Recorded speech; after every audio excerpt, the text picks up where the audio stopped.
ito na naman ako, nagpa-passenger prince. Meron na naman tayong bagong car to review. Ito ay ang Ford Bronco. Ayan. The Bronx. Bronco. Nakakatawa. Yung mga car brands lately, napansin namin. Kay Trixie, pinapahiram yung mga kotse, hindi sa akin. Siyempre, ako yung car girl. Car girl, wow. Sige nga, anong tawag? Anong tawag sa, sa classification ng kotse na to? Big car. Big car. This is a big car daw. Ayan. Kaya siya ang pinapahiraman ng mga car brands eh. Ganun talaga. Bakit? Bawal ba kaming magkaroon ng interest sa car? Oo, yan. Ba't meron? Dapat may interest daw ang mga babae sa kotse. Oh. Sana all. Ayan.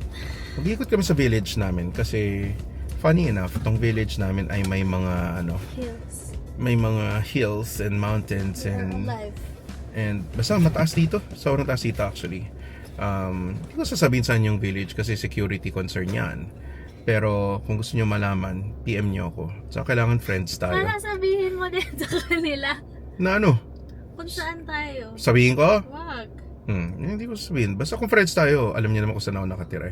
So yun, we are going to check out the Ford Bronco, see its capabilities, and yun lang. We'll give a quick review. May kalakihan yung infotainment system niya. It uses both Android Auto and Apple CarPlay. Yung napansin ko lang, you have to install your apps syempre, 'di ba, for that to work. Nasubukan ko pa lang is yung navigation part at saka yung Spotify, no. The aircon is pretty cold. Kailangan, you know why? Dahil sa yung mga salamin niya dito, tsaka dahil yung bubong niya nababaklas yan. Yung bubong niya nababaklas. Ano yan tendency niyan, super init talaga niyan. The Ford Bronco was designed para yung pwede mong baklasin yung roof, yung doors. So like in any car na nababaklas yung mga yung mga parts na yan, all of your electronic systems are in the middle console. Nandito yung bukasan ng bintana. Pakita natin. Yan, nandyan yung sa Windows.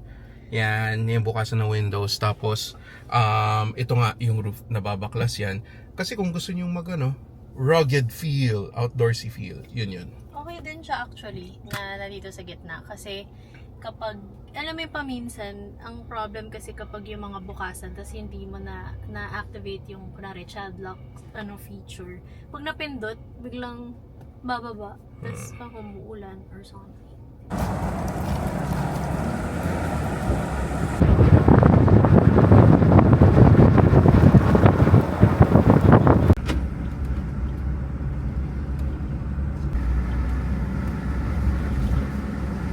It's a very bumpy ride. Matagtag siya. But with most 4x4s naman talagang matagtag kasi they have to make the suspension so. Kasi kung masyadong malambot tapos dumaan kayo sa off-road, wasak yung mga suspension nyo at saka yung mga shocks. So kaya may give siya. May give. May give. It's giving. It's giving. How's the drive? Coming from yung mga cars natin kasi ngayon, sobrang lambot nung drive. Ito may heft siya.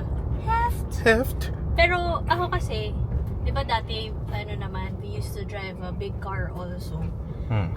Mas madali to i-drive for me yung control niya versus yun. Ito kasi, parang mararamdaman mo yung bigat, pero hindi siya ganun kabigat. Kumbaga, hindi ka sobrang pagod na yung magbihit ba.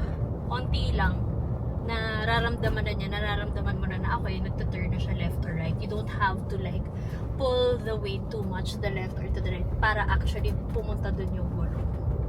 So, okay naman siya. Handling. Yung matawag. Handling. Hindi Car girl. Bigat. Kahit na big car siya. I mean, a lot of people actually look at this car na parang sobrang pogi. Kasi yun yung reaction na nakikita ko or nare-receive ko nung kapag sinishare ko to on social media. Parang, uy, pogi, wow, ganda. May friend tayo actually na nag-message sa akin na, uy, nakita yata kita sa BGC.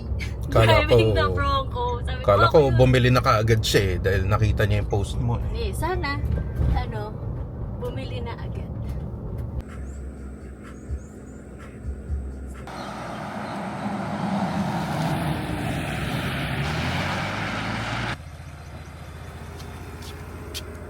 Wow!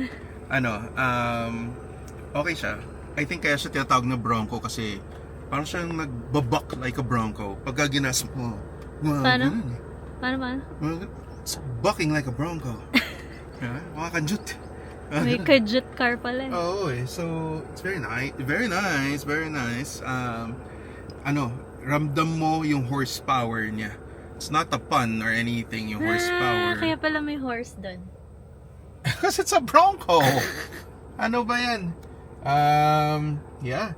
I imagine this, kaya mag-offroad. Natatakot lang mag-offroad dito sa village namin. Baka sitahin kami. Wag. Pag inakit ko to sa mga bangketa. Wag, hindi sa atin to. Yeah. So, yun.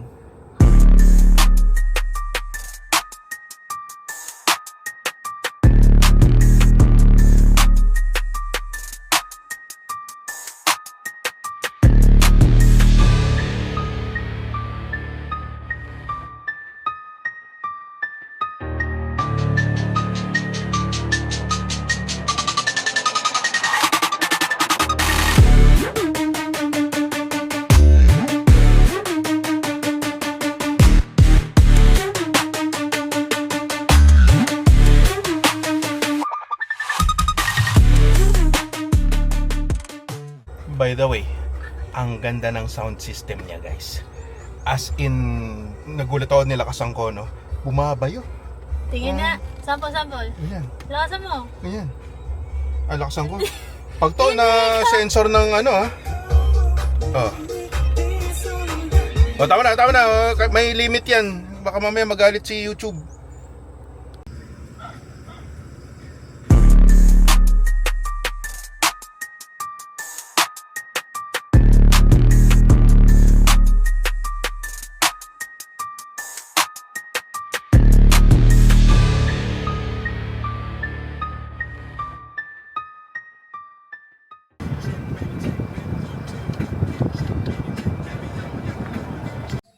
Nax, may Overland King sticker pa.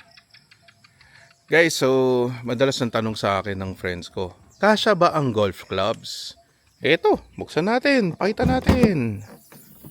Kasyang kasya. Oh, maski ilang golf bag pa yan eh. 3 nakatayo. Parang pwedeng nakatayo nga eh. Oh. Sakay tayo. Ito nga kasya eh oh. O kunwari, si Trixie ay isang golf bag. 3 pa. 3, 4 pa nga eh. 'Di ba kahit nakatayo? Hindi naman siguro nakatayo, Ay, nakahiga. okay. 'Di ba? Ano, kakamping ka diyan? Pwede naman. Kapag puno na sa gitna, pwede ka dito. Ano yung mga, tignan mo kung nabababayan. Ito. Tingnan natin. Uy. Oh, pwedeng gawing higaan eh. 'Di ba? Ay, tigas.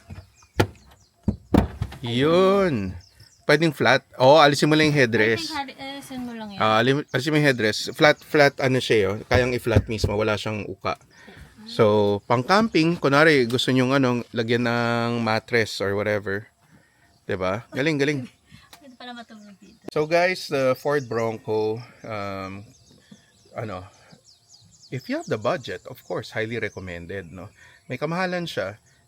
Check online for the updated prices kasi baka mamaya, hindi na Updated yung alam na. hindi na updated yung alam namin.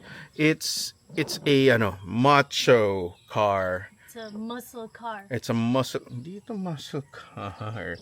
Iba yun. No, it's talagang American spirit, no? America. Meron pa nga siyang parang nakalagay dun sa harap na plate yung Ford.